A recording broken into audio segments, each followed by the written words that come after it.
Au début des années 1970, l'Union soviétique a pris la décision de construire une centrale nucléaire dans la région de Tchernobyl, pour répondre à la forte demande en énergie pour soutenir son développement économique et industriel.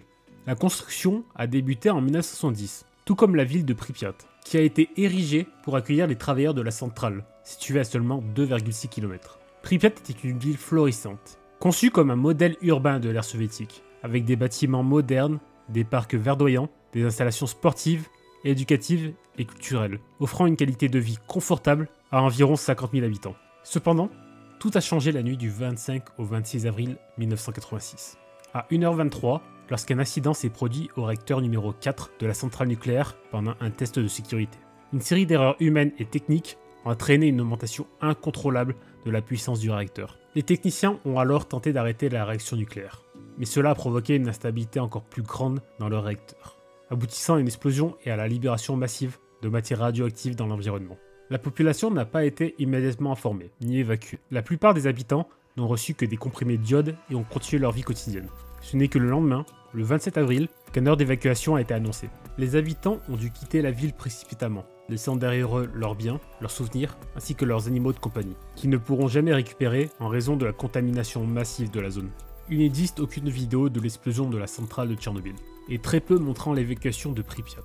C'est pourquoi j'ai utilisé des extraits de la série Tchernobyl, sortie en 2019, pour illustrer ces événements. Cette création visuelle de la catastrophe par la culture populaire a permis à chacun d'avoir une représentation cinématographique. Une opportunité qui n'a émergé que depuis la fin des années 2000. Parallèlement, le 1er janvier 2011, le gouvernement ukrainien a pris la décision d'ouvrir la zone d'exclusion au tourisme. Les visiteurs ont ainsi la possibilité de découvrir cette ville fantôme, qui a été le théâtre de la plus grande catastrophe nucléaire.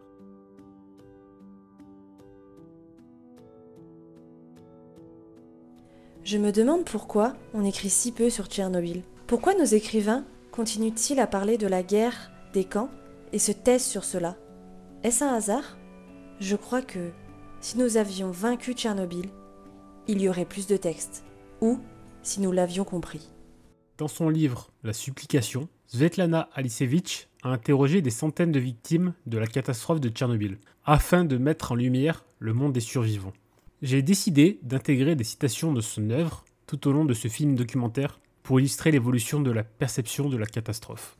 Cette citation permet de mettre en contraste la représentation de Tchernobyl dans la culture populaire avec ici le témoignage d'un enseignant de l'université de Gomel qui souligne l'absence du sujet de Tchernobyl dans la littérature post-catastrophe. Après une exposition médiatique intense, la catastrophe de Tchernobyl a été oublié des médias européens pendant plusieurs années. Cependant, de nos jours, le lieu et son histoire connaissent un renouveau significatif, que ce soit à travers divers types de jeux vidéo, des films et des séries centrés sur la catastrophe, ou des titres majeurs passant par Tchernobyl pour leur intrigue. Quelles sont les raisons qui expliquent l'essor croissant du thème de Tchernobyl aujourd'hui? Pour répondre à cette question, j'ai réalisé plusieurs entretiens avec des créateurs de la culture populaire, parmi lesquels John Moore, le réalisateur du dernier opus de Die Hard. And I don't think anybody can really play with Chernobyl for another, I don't know, 10 years, half generation. You know, it was in a very serious column. Then it moved to the popular culture column. And I think it's back in the serious column. I think today we're more serious. And I think the way to engage a viewer or to shock them or to pull them in is to use something real, not something spectacular. Chernobyl only works because it's real. If we had invented Chernobyl for the movie, it wouldn't work. Au cours des entretiens que j'ai menés, 3 raisons principales pour lesquelles la culture populaire intègre de plus en plus le thème de Tchernobyl ont émergé. Ces raisons sont étroitement liées à l'imaginaire véhiculé par les représentations mentales du paysage de cet endroit, ainsi qu'à l'implication des réalisateurs qui capitalisent sur cet imaginaire. Dans un premier temps, la fascination pour le paysage soviétique perdure, attirant toujours l'attention et suscitant un intérêt soutenu grâce à son imaginaire riche en symboles. En plaçant l'intrigue dans Tchernobyl, finalement, ça fonctionne comme ça. Hein. Parce que dans notre inconscient collectif, Tchernobyl, c'est à la fois loin, c'est l'Ukraine, oui, c'est cette espèce de monde soviétique sur le déclin. Il y a un imaginaire de l'Est dans l'Occident qui est, à mon avis, convoqué par ces représentations-là. We wanted to go to Chernobyl, but we couldn't really make this happen. So we chose to shoot in Kostunica. Kostunica is an old Soviet-era air base in Hungary. So it was a Russian facility. So everything looked Russian. Everything looked Soviet. The apartment buildings, the furniture, everything. And it was enclosed because it was military. It looked like Pripyat. It had the classic Soviet apartment buildings for the soldiers, you know, for their accommodation. So it was basically like a giant movie set. So we built some parts and then we could do big action, big explosions. I mean, at one stage we have a statue of Lenin in the foreground. There's no statue of Lenin in Pripyat. But, you know, it's for an audience that is trying to remember the cliches. So maybe it's a little heavy on the cliches. There's the hammer and sickle everywhere. Moi, quand j'avais écrit le scénario, je me suis dit, aucun éditeur va me le prendre, quoi. Ils vont me dire, bah, Tchernobyl, mais personne n'a envie de dire sur ça, quoi. C'est pas du tout vendeur. Bah, si, la preuve. J'ai également pris en compte les vlogs en tant que représentation de la culture populaire. C'est pourquoi j'ai réalisé un entretien avec Yacine Boukhari, créateur d'un vlog sur YouTube relatant sa visite à Tchernobyl. Ce qui m'avait le plus, ce qui m'avait entre guillemets le plus touché, des affiches de Gorbatchev, de Staline qui traînaient un peu partout. Ce type de vidéo-là peut toucher pas mal de monde et il y a des personnes du coup qui m'ont découvert via ce contenu-là. Les réalisateurs et les scénaristes ont la possibilité de se réapproprier aisément l'espace. Ils peuvent ainsi élaborer leur propre récit et altérer le lieu de Tchernobyl pour le rendre encore plus captivant, tout en préservant une certaine authenticité dans l'imaginaire du paysage que le spectateur construit. Après, avec Christophe, on s'est mis d'accord qu'on n'allait pas respecter la topographie exacte. Voilà, c'était aussi notre Tchernobyl d'une certaine façon, notre vision du truc. But we had to invent some more danger. The idea that there was some radiation trapped in the bank vault. But it's hard to film, you know, because it's invisible. How do you, I mean, it's very cheap. Producers love it because they just say, wow, the enemy's everywhere. But we needed something a little more to film. But I agree with you. The idea of poison, death, that's really the symbol of Chernobyl. More than any one icon, it's an idea of poison. J'ai également eu l'occasion d'entrer en contact avec The Farm 51, les réalisateurs du jeu vidéo Chernobylite, qui ont répondu à mes questions par écrit lors d'un échange de mails. Leur réponse sera donc retranscrite à l'oral par moi-même. Lors de la première visite sur les lieux, directement on se dit « Waouh, on est sur un lieu post-apocalyptique, mais il ne se passe rien dedans. Il n'y a personne, il n'y a pas d'action, juste le silence et la tristesse. » Donc on a dû créer une histoire pour le jeu par rapport aux anciens habitants. Le site de Tchernobyl s'avère parfait pour raconter une histoire post-apocalyptique, en utilisant des lieux iconiques qui créent le paysage idéal et caractéristique de la catastrophe de Tchernobyl. L'idéal typique, ou archétypique peut-être du récit post-apocalyptique, c'est que tout est détruit. Le problème, c'est que c'est pas très intéressant si tout est détruit. Vous ne pouvez pas faire grand-chose, disons. Il est suffisamment détruit pour que ça soit qu'il y ait une catastrophe, mais pas trop, parce que s'il y a trop, vous n'allez pas raconter quelque chose. Non, puis c'est une promesse aussi d'un territoire vierge, d'une certaine façon. Moi, dans mon histoire, c'est ça ce qui m'intéresse. C'est-à-dire qu'on est dans un territoire qui est détruit, qu'il n'y a plus de loi. On peut en faire ce qu'on veut, on peut créer sa propre mythologie. On crée sa propre mythologie. Moi, c'est ce que j'ai fait. Et sur le site de Tchernobyl, ça s'y prêtait fortement, quoi. Il y a des fantômes à cet endroit-là. Les gens sont partis, etc. Le parc d'attractions vétuste, laissé en friche dans Tchernobyl, c'est des déclencheurs d'imaginaire. Finalement, aujourd'hui, Tchernobyl, on le réduit à ce lieu commun esthétique, nature qui reprend ses droits, la grande roue, deux, trois trucs un peu brinque-ballant, voire effondrés, monde un peu en friche, humains disparus, voilà. Ça, c'est un peu un lieu commun, c'est un poncif en fait. Pour réaliser Tchernobylite, avec The Farm 51, on a tenté de faire une représentation du réel avec les scans en 3D de la zone, mais ce n'est pas une copie 100% identique du lieu, car une conception du réel est nulle. Le joueur y perdrait en plaisir, car Tchernobyl est immense. On a décidé de mettre seulement les lieux les plus intéressants, qu'on a rapprochés et ajouté des obstacles qui ne sont pas présents dans la réalité. En bande dessinée, comme on a un nombre de pages limité, il faut être efficace assez rapidement. Donc cette grande roue, c'est une image que tout le monde connaît. Ça permet de poser quelque chose en une seule image, donc c'est très efficace tout de suite. Pour une entrée rapide et efficace, il faut cette grande roue, il faut les autotamponneuses, il faut le panneau marqué avec le signe rouge. To be honest, we didn't have to do a huge amount of visiting of Chernobyl because we knew, like I said, we grew up, we knew exactly, we know the images, the school children, the gas mask, the wheel, the Ferris wheel. So we knew this, and we knew we would build the Ferris wheel because it's the big icon. Je ne peux pas trouver de mots pour dire ce que j'ai vu et vécu. Je n'ai lu rien de tel dans aucun livre, et je ne l'ai pas vu au cinéma. Personne ne m'a jamais raconté des choses semblables à celles que j'ai vécues. Svetlana Alisevich relate que cette phrase a été prononcée par presque tous ses interlocuteurs, exprimant ainsi leurs sentiments d'inconnu. De nos jours, cette expérience a été largement diffusée par la culture populaire. Celle-ci est désormais partagée par un nombre croissant de spectateurs, ce qui entraîne une transformation du site de la catastrophe de Tchernobyl en une destination touristique. Les visiteurs sont intrigués par les représentations qu'ils ont pu apercevoir dans des films, des vlogs ou encore des jeux vidéo. Yeah, this is the Lord of the Rings phenomenon. And New Zealand really, I don't think Chernobyl can make as much money as New Zealand.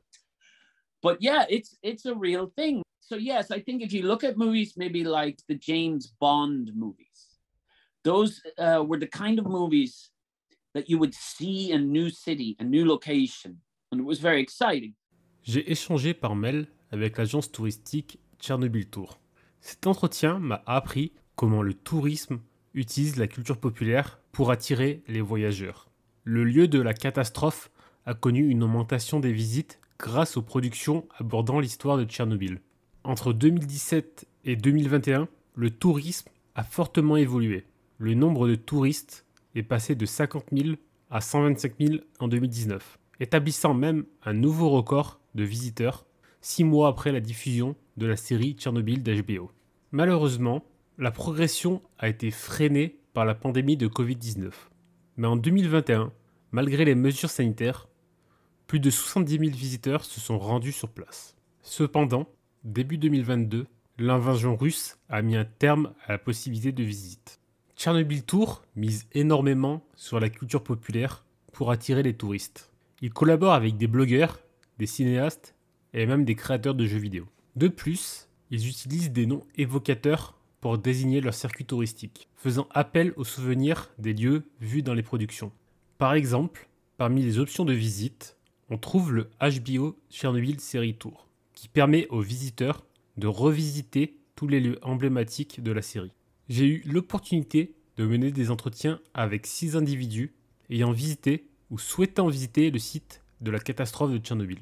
Ces entretiens visent à démontrer l'influence considérable de la culture populaire sur leur intérêt pour la zone de Tchernobyl. De plus, je souhaite mettre en évidence comment, malgré des approches différentes, le paysage idéal typique reste assez similaire pour chacun, reflétant ainsi les imaginaires du paysage véhiculé par la culture populaire. Alors mon intérêt plus pour les univers post-apocalyptiques, ça a commencé avec le premier Fallout auquel j'ai joué, qui est Fallout New Vegas. C'est un univers qui m'a beaucoup intéressé dans des formes assez de libération que ça peut procurer. Voilà, la civilisation n'existe plus, qu'est-ce qui se reconstruit Et après, dans Stalker, qui se déroule sur la zone de Tchernobyl, là, c'était aussi ce sentiment plus d'oppression et ce sentiment un peu d'inconnu, ce sentiment d'espace qui est devenu étranger. Moi, c'est aussi l'intérêt du jeu vidéo, c'est que ça permet une certaine immersion. Et c'est ça un peu qui m'a questionné, qui m'a fait m'intéresser à Tchernobyl. J'y suis allé 1 an après la série, ouais. J'avais regardé la série qui m'avait vraiment intéressé. Il y avait quand même un certain respect du déroulement de la catastrophe et un peu une immersion en fait plus dans l'ambiance que ça pouvait générer. La série, je dirais que ça a été plus le déclic, un peu le déclencheur, le parc d'attractions. Ça, c'est assez emblématique, la piscine olympique. Donc aller dans les habitations, voir qu'est-ce que ça fait une ville vidée en 1 jour ou 2, voir un peu les traces qui restaient, qu'il pouvait y avoir. J'ai joué à Stalker, la grosse claque. La claque visuelle, elle était là. Bon, c'était quand même une belle vitrine technologique pour l'époque, mais l'ambiance était complètement dingue. L'univers retranscrit, le lore, toute l'histoire qui était autour du jeu était complètement fou, quoi. Ce jeu m'a aussi fait intéresser à la science-fiction vue par les pays de l'Europe de l'Est.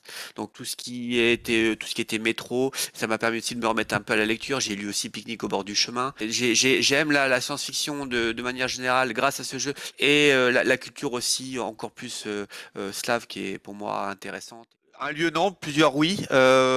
Donc aller au monument aux morts qui est juste en face à côté de la centrale. J'aurais voulu aller à la statue de Prométhée, à l'hôtel à côté de la place, à côté de la statue Lénine, aller à la piscine Azura. T'as les autotamponneuses qui sont à côté et la grande roue. Si j'y passerai, mais c'est pas le lieu qui m'intéresserait le plus. C'est des lieux que j'ai vus, oui, dans le jeu vidéo. Tchernobyl, c'est un truc qui me fascine depuis vraiment super longtemps parce que depuis tout petit, j'adore les univers apocalyptiques en fait. Et du coup, en fait, très tôt, j'ai adoré les univers post-apo. Et Tchernobyl, c'était un truc un peu incontournable là-dedans. Tous les univers post-apo qu'on connaît sont inspirés de Pripyat. Et alors, du coup, voilà, implicitement, oui, j'étais inspiré par la culture populaire. Ensuite, oui, il y a eu la série Tchernobyl qui est sortie, qui a renforcé mon envie d'y aller. Parce que là, j'en ai appris plus sur l'histoire. La série a été un nouveau moteur pour y aller. Je voulais voir la catastrophe, je voulais voir des sites emblématiques. La grande roue, oui, je voulais la voir. Attends, on la voit de partout. Tu vois une grande roue jaune, tu sais que c'est Pripyat et Tchernobyl. Des bâtiments soviétiques à l'ancienne, je voulais voir des épaves de voitures, je voulais voir la nature mêlée au béton. Je voulais voir des grandes barres d'immeubles soviétiques, je voulais voir des fresques. C'est tout ça, je voulais voir le sarcophage de Tchernobyl, qui n'est pas vraiment à Pripyat, mais qui est à quelques kilomètres de Pripyat, mais ce grand sarcophage en fer. Par exemple, la fameuse piscine abandonnée de la ville, qui est en plein centre. Cette piscine-là, c'est vrai qu'on l'a vue dans plein de choses. Elle a été reprise de partout, c'est un lieu ultra culte. Un tout petit peu loin de Pripyat de Tchernobyl, tu as le grand radar Douga. Ce truc-là aussi, il a influencé pas mal de jeux et de films.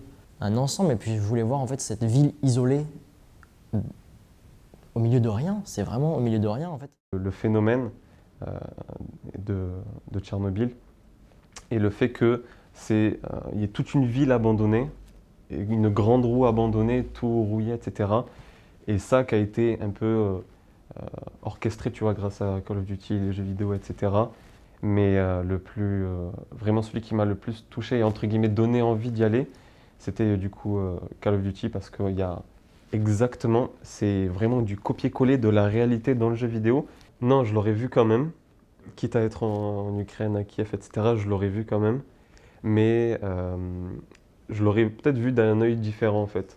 Oui, vraiment le plus important que je voulais vraiment voir, c'était la ville abandonnée, voir la grande roue, parce que ouais, une grande roue abandonnée, je sais pas s'il y en a d'autres dans le monde certainement, mais voilà, la voir concrètement, et après voir la centrale nucléaire en elle-même et voir le dôme de protection dessus, ouais, c'était les trois. Un intérêt qui est surtout dû à toute la culture qui sort un petit peu de l'ordinaire, on va dire, à la fois de la SF, mais surtout, et ça c'est propre à un style que je pense pas mal de gens partagent, qui est le style du post-apo. Je m'intéresse aussi beaucoup à la culture vidéoludique, aux jeux vidéo. Et là forcément, la série des jeux Stalker. Avant ça, je m'intéressais beaucoup aux univers, comme on l'a dit, post-apo, radiation, etc. Ce genre d'esthétique avec les masques à gaz, les combinaisons, tout ça, ça m'intéressait follement. Quand j'ai découvert les jeux type Stalker et même quand j'ai découvert toute la culture autour de Tchernobyl, qui collait exactement avec mon imaginaire, j'ai fait ça m'intéresse. Alors j'ai des symboles qu'on a tous, hein. L'usine vue de très loin, vaguement avec une sorte de dôme, avec des pylônes. On a la ville de Pripyat qui fait vraiment ville très désolée, avec typiquement les immeubles avec un gris stalinien, avec la fameuse grande roue. Mais j'ai des symboliques comme ça, mais une image qui me reste en tête, c'est l'image de l'hôpital de Pripyat, avec les combinaisons de pompiers qui ont été entreposées dans des pièces qui aujourd'hui sont totalement abandonnées, que la série Tchernobyl s'est chargée sur lequel ils ont mis un point d'honneur. Si j'en suis venu à Tchernobyl et à l'Urbex, c'est entre autres en jouant à Fallout, la série de jeux vidéo, où en fait on explore un petit peu des terres désolées après une sorte d'apocalypse nucléaire. Il faut dire que cette piscine qui était dans Modern Warfare, elle est aussi dans d'autres jeux, dans PUBG notamment. Il y a la piscine qui a été un peu reconstituée. Et du coup dans Warzone, le nouveau Call of Duty. C'est vrai que ouais, il y a pas mal de séries de jeux vidéo, il y a Stalker notamment. Et c'est vrai que sans ça, non, je pense pas que je me serais senti d'y aller. Alors du coup la zone de Tchernobyl elle est très grande, mais moi c'était surtout Pripyat quoi. C'était le lieu où il y avait le plus disons de bâtiments à voir et de choses à voir niveau urbex. Forcément il y a tout ce qui est la grande roue, mais en fait c'est pas juste la grande roue, c'est aussi une espèce de mini parc d'attractions quoi. 2 gros immeubles plus ou moins jumeaux avec les armoiries de l'URSS au sommet. Sinon, sur Tchernobyl, il y avait la statue de Lénine aussi. La piscine aussi, ça c'est un lieu mythique, donc il fallait qu'on y passe. Chacun a une relation unique avec Tchernobyl, que ce soit par les jeux vidéo, les séries ou même les films. Pourtant, on observe des lieux communs dans la représentation de chacun, ce qui montre comment le paysage de Tchernobyl est véhiculé à travers la culture populaire, qui joue un rôle majeur dans l'intérêt pour le lieu de la catastrophe. Après avoir réalisé chaque entretien, j'ai demandé à chacun de réaliser une carte mentale de Pripyat Tchernobyl. Cette représentation subjective comprend l'espace tel qu'il est vu par les personnes, mais aussi imaginé et construit avec l'adjonction des connaissances intériorisées. Et donc, par celle-ci, je peux voir comment il se représente l'espace. Sur chaque carte mentale, il y a des différences. Je ne m'attendais pas à avoir 6 cartes mentales identiques, mais il y a surtout des lieux présents dans chaque carte, qui font écho à des lieux symboliques, créant ainsi un paysage idéal typique. Le parc d'attractions, avec la grande roue et ses autotamponneuses, le radar Douga, de grands bâtiments en ruine, le sarcophage, ou encore la grandeur du lieu, sont présents sur chaque carte mentale. Pour conclure, les représentations de Tchernobyl mettent en scène les imaginaires du monde soviétique, à la fois géographiquement éloigné et symboliquement proche du public à travers le prisme du cinéma, des jeux vidéo ou des bandes dessinées. Les artistes redessinent Tchernobyl, créent et recyclent les espaces clichés évoqués par John Moore, qui agissent comme des déclencheurs d'imaginaire lorsqu'ils sont vus. Des symboles et zones surreprésentés dans la création de Tchernobyl créent un archétype idéalisé des lieux de la catastrophe. Ces lieux permettent aux spectateurs de créer leur propre représentation géographique de la ville. Néanmoins, les cartes mentales relèvent que les individus aient visité Tchernobyl ou non, les mêmes lieux avec des configurations similaires se répètent et se superposent d'une production graphique à l'autre. Cela illustre un paradoxe. Pourquoi se rendre à Tchernobyl si la représentation que nous en avons est identique à notre retour? Pour répondre à cette question, je conclurai en citant Guy Debord, avec La Société du spectacle datant de 1967. Et pourtant, ne serait-il pas toujours d'actualité, avec des réflexions nous permettant d'aborder les conditions matérielles de la reproduction et de représentation que nous avons. L'image sociale de la consommation du temps, de son côté, est exclusivement dominée par les moments de loisirs et de vacances, moments représentés à distance et désirables par postulat, comme toute marchandise spectaculaire. Cette marchandise est ici explicitement donnée comme le moment de la vie réelle, dont il s'agit d'attendre le retour cyclique. Mais dans ces moments mêmes assignés à la vie, c'est encore le spectacle qui se donne à voir et à reproduire, en atteignant un degré plus intense. Ce qui a été représenté comme la vie réelle se révèle simplement comme la vie plus réellement spectaculaire.